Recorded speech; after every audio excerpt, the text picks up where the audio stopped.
söyleyeyim sizlere Rabbin hakkından. Siz bundan olarsız şen, olarsız şen. Bu dünyanı yarattı Tanrı güzel bizim için. Nece de güzel hayat bize bahşetti. Bu dünyanı yarattı Tanrı güzel bizim için. Nece de güzel hayat bize bahşetti. Kuşların civiltisi, kulağın şırıltısı, meşenin fıçıltısı Rabbi ucaldı. Ağaçlarda hamd eder, dağlar ona baş eğer.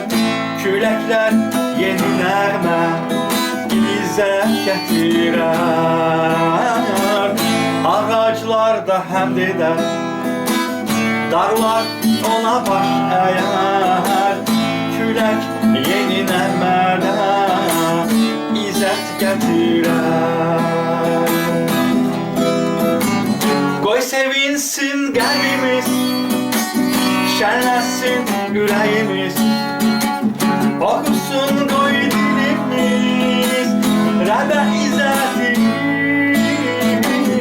Minnətdarıq Rəbbimiz, İzzətini görürük. Məhəbbətlə doludur bizim qəlbimiz. Minnətdarıq Rəbbimiz, İzzətini görürük. Məhəbbətlə doludur bizim qəlbimiz. Gəlin Rəbbə həmd edək, gəlin Rəbbə sevinək. Əllər göylərə qalsın, nəğmə ucalsın. Böyükdür məhəbbəti, tükənməzdir sevgisi. Birlikdə gözəl nəğmə Rəbbə oxuyaq. Böyükdür məhəbbəti, tükənməzdir sevgisi.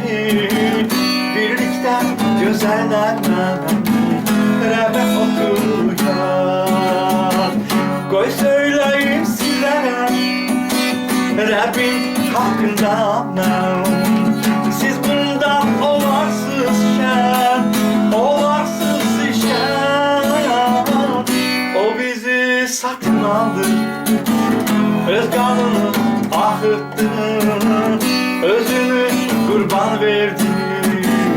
Xilasımız üçün cəhənnəmin odundan Rəbbim bizi kurtardı.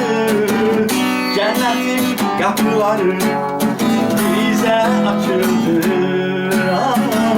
O bizi satın aldı, öz qanını axıttı, özünü qurban verdi. Xilasımız üçün cəhənnəmin odundan Rəbbim bizi kurtardı. Cənnetin qapıları bize açıldı. Cennetin kapıları bize açıldı.